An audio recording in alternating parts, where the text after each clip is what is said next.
Sa video ito, pag-usapan natin kung paano mag-maintain at maglinis ng ating mga CVT. Kasama na rito kung paano i-check at malamang paalitin na yung mga pyesa sa loob nito, ano yung mga diskarte sa pagbabaklas, paglilinis at pagbabalik nito, at kung tuwing kailan ba natin dapat linisin at i-check ito. So para may idea po kayo, yung ating Honda Click 160 po yung lilinisan natin. Pero pwede nyo rin po itong maging reference dahil halos pare-parehas lang naman po yung components ng CVT.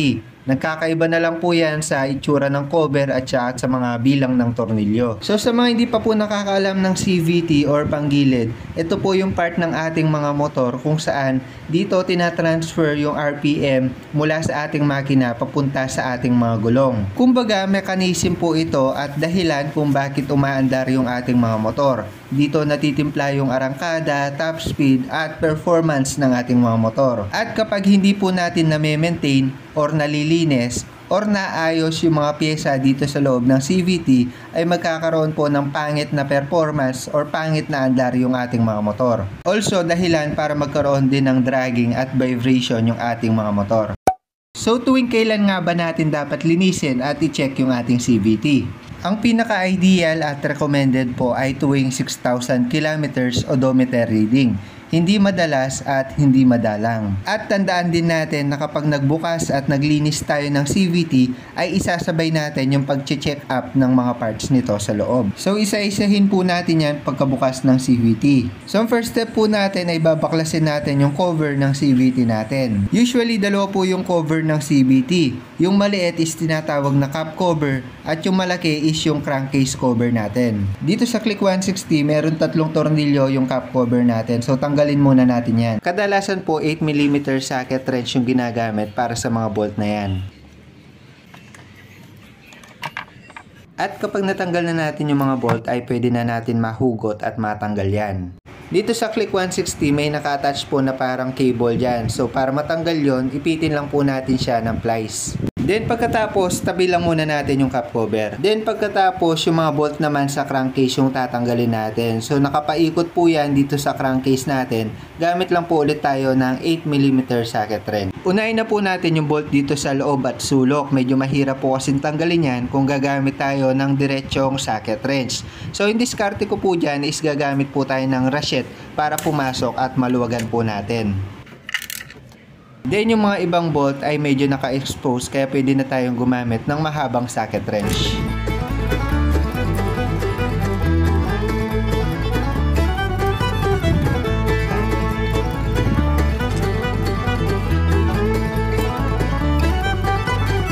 So kung nakita nyo naman, iba-iba yung size or haba ng tornilyong tinanggal natin. At ito po sila. So yung diskarte ko is inihilera ko po sila tapos pipicturan ko para pag binalik is hindi po malilito sa paglalagay. Next step ay tatanggalin na po natin itong crankcase cover natin. So sa pagtanggal po nito, isawakan lang po natin siya dulo to dulo or kabilaan para mahugot po natin ng pantay. So dito sa part na to, ingatan nyo pong malukot yung crankcase gasket nyo. May part na sumasama siya at may part na naiiwan. Ang importante po dito ay hindi po siya malukot at matanggal nyo po siya ng maayos. Ito naman po yung tinatawag nating pin dowel. So yan po yung nagiging guide kapag tinatanggal, balik po natin yung ating crankcase cover at saka gasket. So ingatan nyo din po yan na baka mawala kasi medyo natatanggal din po yan. So para maingatan yung gasket natin, ilagay lang muna natin siya sa flat na lugar para hindi po siya malukot. At dito bubungad na po sa atin yung ating CVT. So ito po yung kailangan nating linisin at i-check kung may dapat pang palitan sa mga pyesa dyan. At bago po natin baklasin ito ay papaganahin po muna natin yung ating mga motor.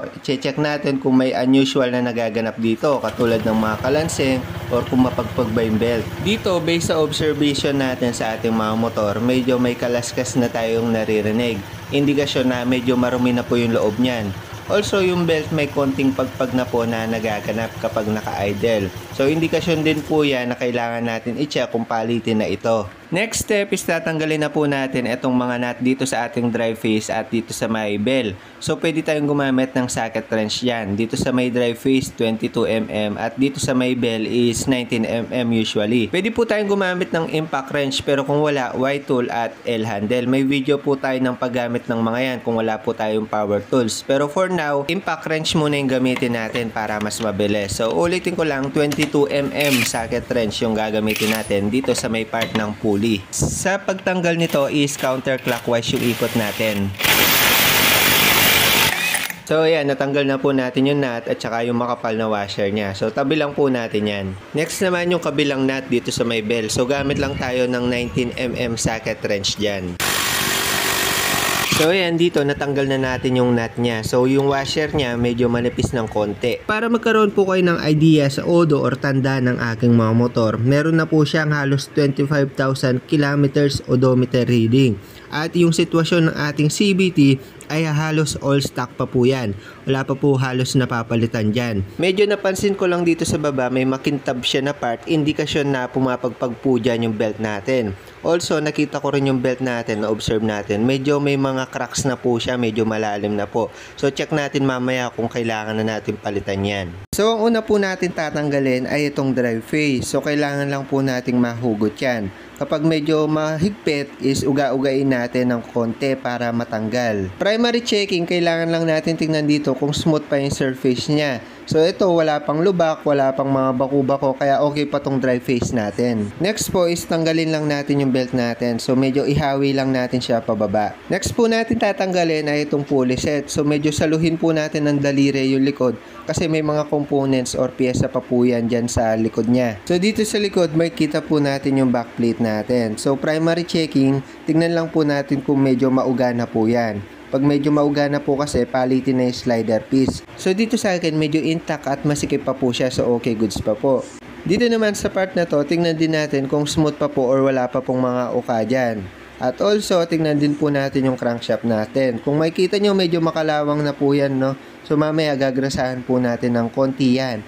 At kung makikita nyo, yan po yung naipon na dumi sa loob. So dito muna po tayo sa ating pulley set. Kung makikita nyo yung backplate natin, nag-slide yan at gumagalaw. Dahil yan sa bola dito sa loob. So tinutulak ng bola yung ating mga backplate. At pagbukas natin dyan, makikita natin yung ating mga bola. So dito kung makikita nyo, may 6 na piraso po tayo ng bola. For primary checking, tignan lang po natin kung may kanto na po yung surface niya, yung pinaka-outer diameter po niya. Kapag may kanto na po kasi yon, palitin na po yon. Pero kung marumi lang, is kailangan na po ng linis. By the way, yung bola natin dito is napalitan na po siya. So hindi na po siya stock. Hindi na po yan yung bola na nakalagay nung binili yung motor. So napalitan na po yung bola na nakalagay dito. Yung stock po kasi ng sa Honda Click 160 ay 19 grams at may cover po yung one side ng mga sa Honda. So ito po open parehas at iba na po yung kulay ng bola. So bala ko rin tong palitan soon, pero as of now, linis lang muna yung gagawin natin dito. Ulitin ko lang po, kapag may kanto na yung inyong mga bola is kailangan nyo ng palitan po yan dahil nakaka-apekto na po yun sa andar or performance ng inyong mga motor. So i-check nyo yung 6 na bola nyo kung okay goods pa. Dito sa atin, okay goods pa yan. So dito naman sa mismong pulley natin, check lang natin kung may malalim na part yung mga rampa ng bola natin.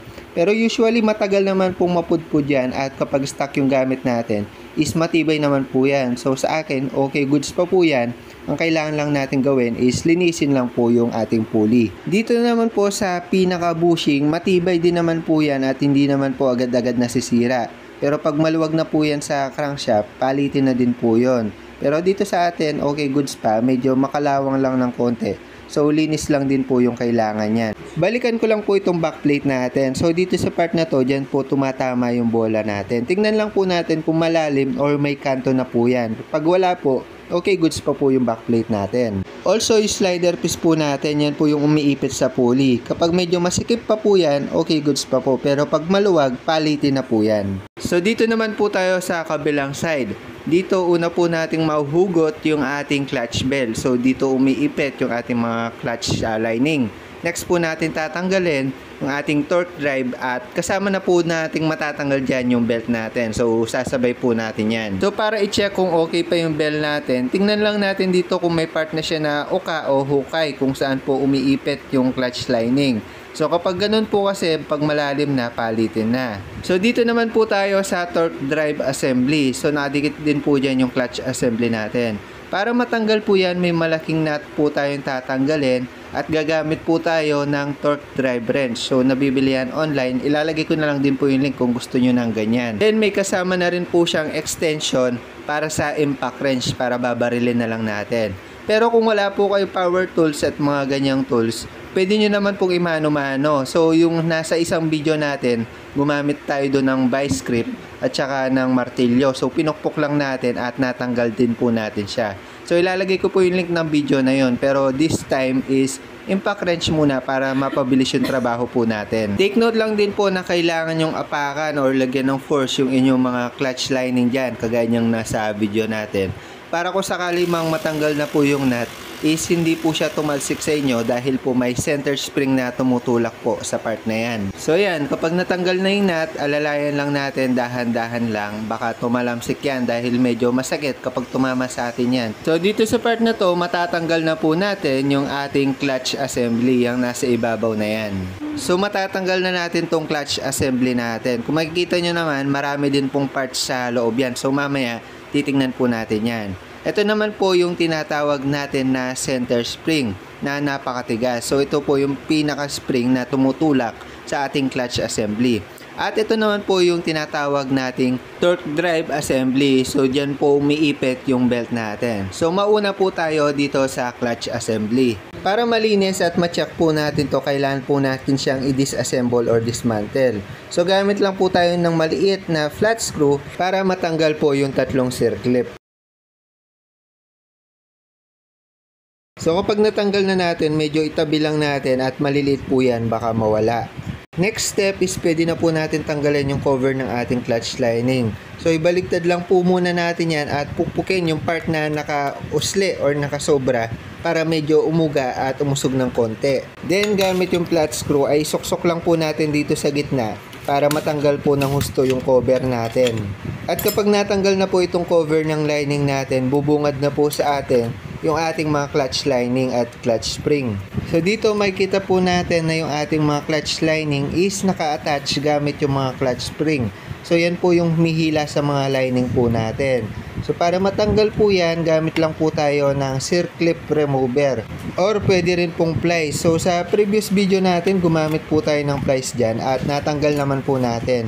So nasa sa inyo na po yung diskarte kung paano nyo po matatanggal yung mga clutch spring po natin dyan.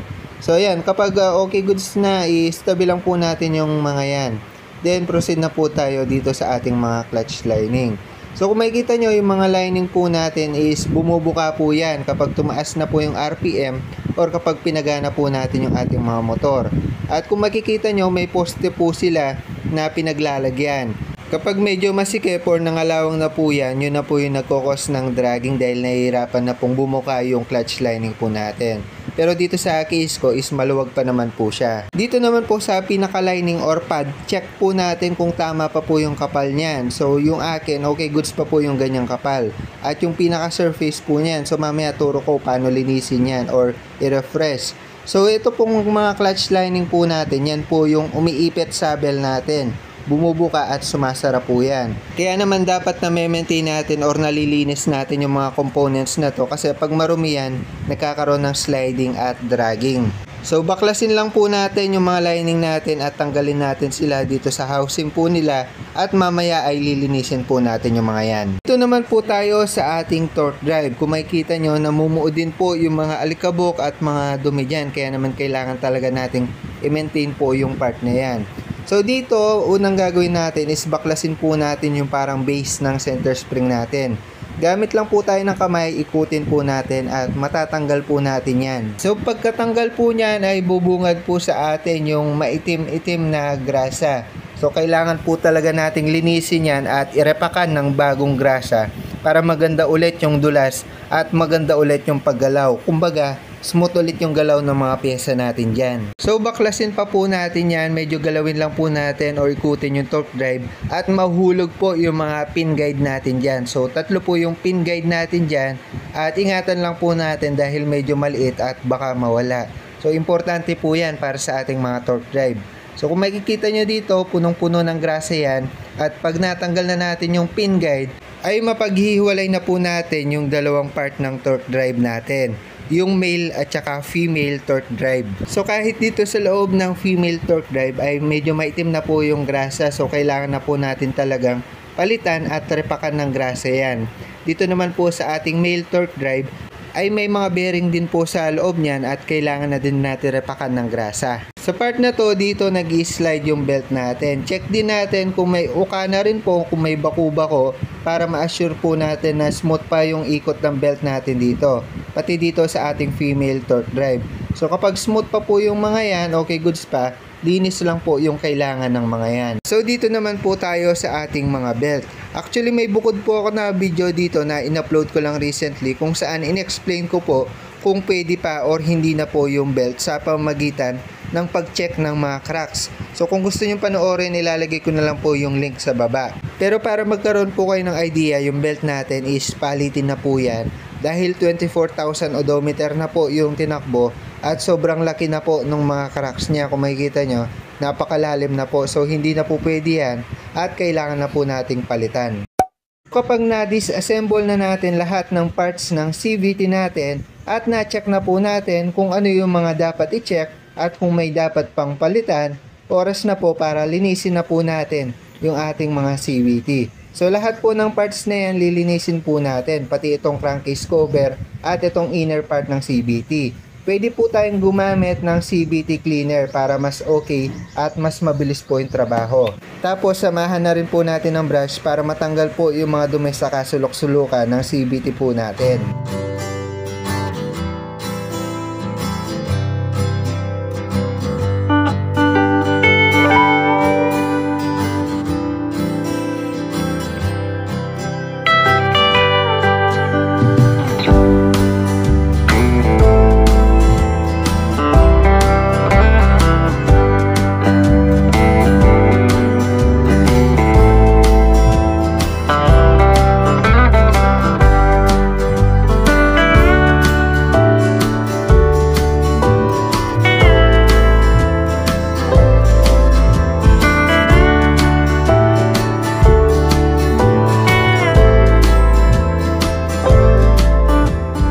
Na po yung resulta ng paglilinis natin. Kung makikita nyo naman, tuyong-tuyo na po, wala na po yung alikabok at mga grasa sa mga parts ng CVT natin. So mas napabilis po yung trabaho natin nung gumamit tayo ng CVT spray cleaner. By the way, yun din po yung ginamit ko pagkapatuyo. So nakita nyo naman kanina sa video, hinugasan po natin yan. So after nun, isprayan nyo po ulit ng CVT spray cleaner or degreaser para hindi po mangalawang yung mga parts ng CVT po natin. Then sa pag-assemble, make sure po natin na na-check na po natin lahat ng parts na pwedeng palitan or ayusin. Yung slider piece, kung maluwag, palitan na po natin. Tapos yung mga bola natin, kung may kanto na, pwede na rin po nating palitan yan. So ito okay goods pa yung sa akin. Also dito sa clutch lining, kung medyo pudpud na, palitan na po natin. Pero kung medyo makapal pa at marumi lang, lihahin lang po natin para maganda po ulit yung kapit sa belt natin. Sa belt naman po, kung makikita nyo, yung sa akin palitin na dahil sobrang laki na ng cracks. So yan lang yung papalitan natin dito sa CVT natin. At buti na lang nakabili po tayo ng bago na kagaya ng sa stock natin. So kung paano po natin siya tinanggal ay ganun din po natin siya ibabalik. Lagyan lang din po natin ng grasa yung mga dapat nating grasahan.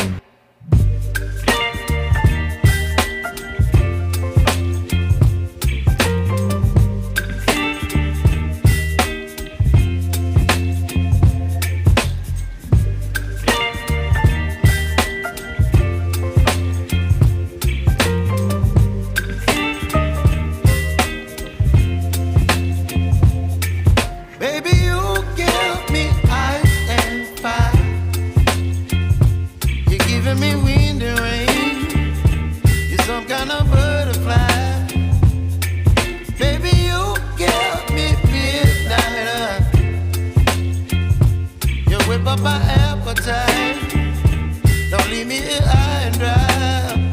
Oh, well, I don't wanna jinx it, baby, and twist myself at the spine. Don't wanna overthink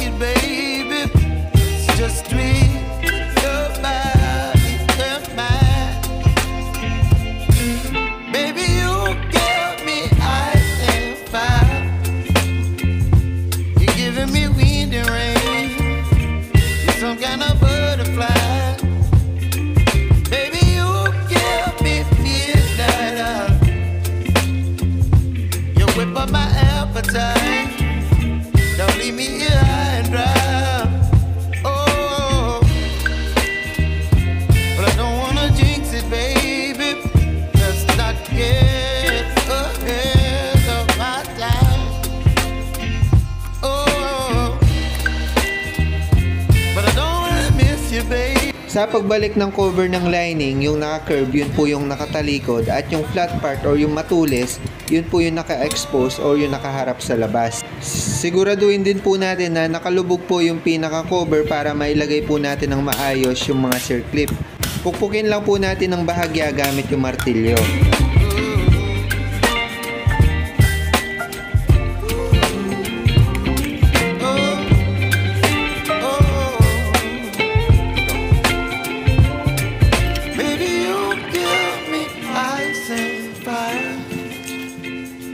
You're chilling in the rain. You're some kind of butterfly. Baby, you give me midnight. Sa paglagay po ng nut ng torque drive, yung medyo na-curve po yung nakabaliktad. At yung medyo flat at sharp yung edge, yun po yung naka-expose or yung nakaharap. You're chilling in the rain. Kung stock pa po or may cover yung inyong mga bola, itapat nyo lang po lahat sa kanan yung may part ng cover. So pare-pares po silang lahat ng posisyon. So dito sa ating backplate, dahil hindi naman po siya maalog at hindi po magalaw, hindi po natin kailangan magpalit ng ating mga slider piece. At dito naman po sa bushing, yung posisyon po ng pagkakalagay po nito ay dapat yung may makintab na part, yun po yung nakalabas sa ating mga pulley set. So ipasok lang natin mula sa labas ng pulley yung ating mga bushing. So ito yung part ng makintab. Kung makikita nyo yung bushing natin, tinutulak niya po yung ating backplate. At kapag medyo lumapit na po yung ating drive face, may part po na matitira sa ating bushing at yun po yung part ng makintab. Kaya naman ganun po yung posisyon ng ating mga bushing. Bago po natin ilagay yung ating pulley ay grasahan lang natin ng konti yung crankshaft natin para hindi mangalawang at smooth yung ikot niya dyan. At ilagay lang po natin itong pulley set kasama po yung ating mga bushing. So proceed naman po tayo dito sa ating belt. So dahil yung aking belt ay worn out na at medyo malayo na yung tinakbo, kailangan na po nating magpalit ng bagong belt. Actually may video po ako niyan kung paano natin malalamang palitin na yung ating mga belt. Ilalagay ko na lang po yung link dito sa baba. Sa paglalagay po ng belt, ang standard po ay dapat nababasa po natin yan kapag nakalagay na sa CVT natin. So bago po natin ilagay yung belt sa CVT ay kailangan po natin iipit ito sa ating mga torque drive para nang sa gayon ay hindi po siya maipit mamaya sa pulley at drive face pag hinigpitan. So dito sa sariling diskarte na po tayo, marami naman pong paraan para hindi maipit yung ating mga belt sa ating mga pulley. Yung sa akin po, diskarte ko at mas reliable sa akin, tinali ko po siya dito sa dulo nung naipit ng torque drive dahil kumakawala po yan pag binitawan. Then ilagay na po natin yung buong assembly kasama na po yung ating mga belt dito po sa ating mga gear shaft. So dito may kita nyo po na may allowance na tayo kapag hinigpitan natin yung pulley at hindi po yan maiipit. Also make sure nyo rin po na may babaon nyo ng husto yung inyong drive face bago nyo lagyan ng nut. At kapag medyo nalubog na po natin yung nut dito, pwede na po natin tanggalin yung tali at higpitan po yung ating mga nut. Sign po na hindi naipit yung belt ay kapag ginalaw po natin yung ating mga belt at hindi sumasama yung pulley or drive face. Pero kapag may time na sumasama ito or sumasabay, ibig sabihin naipit po yung ating belt at kailangan nating ulitin yung process ng paghigpit natin. Next step po is ilagay naman natin yung ating mga clutch belt. So ipasok lang po natin yan sa ating mga gear shaft at kailangan nakasakto po yung mga ipin niya doon sa loob. Then ilagay lang din po natin yung washer at yung nut at higpitan po natin gamit yung 19mm socket wrench. At all goods na po yung ating mga CVT, nalinis na po natin yan ng buo at na-check yung mga dapat i-check at napalitan yung dapat palitan. So bago po natin ilagay yung ating crankcase cover, ay i-idle or paganahin lang muna natin yung ating mga motor. Sa ganitong paraan kasi, mache-check natin kung may kalaskas pa, may maingay or matatanggalan pa ba ng tornilyo sa crankshaft. Para pag nilagay natin yung cover, sure na po tayo na okay goods na po yung ating mga CVT. So dito sa akin, base sa observation ko, yung belt natin medyo mapagpag pa siya, no? So dahil din siguro bago pa yan, at nag-a-adjust pa siya sa ating CVT. Pero usually normal lang naman yung konting pagpag, wag lang yung sobrang pagpag. At katagalan ay mag-i-steady din po yan. At bago natin ibalik ang ating crankcase cover, ay lagyan lang muna natin ng konting grasa yung ating bearing dito. Hindi ko na naipakita sa video pero nailagay na rin natin yung ating mga gasket. So isakto lang natin sila sa ating mga pin dowel. At pagkatapos ilalagay na po natin yung ating mga crankcase cover. Isakto lang din po natin sila sa pin dowel at dito sa gear shaft natin, yung tatlong yan. So para sumuwak sila at hindi po tayo mahirapan sa pagpasok. At kapag nag-swak na po siya ay pukpukin lang natin ng bahagya para mag-fit po talaga siya dun sa housing. Tapos ay ilagay lang din po natin yung mga bolt na tinanggal natin paikot sa ating mga crankcase cover. So kung paano po natin siya tinanggal, ganun lang din po natin ibabalik. Huwag din po natin kalimutan yung mga nakaipit dito sa ilalim. Isa ang CVT cleaning sa pinaka-importanteng maintenance ng scooter. Kaya naman kung alam natin i-operate ito, ay mas makakatipid po tayo at pwede po natin siyang gawin anytime. So lagi nyo lang tatandaan sa pag-DIY ay hindi nyo matututunan kung hindi nyo susubukan. Ayun lang muna para sa video na ito. The more click, the more you know. Linis at check ng CVT. Bye-bye!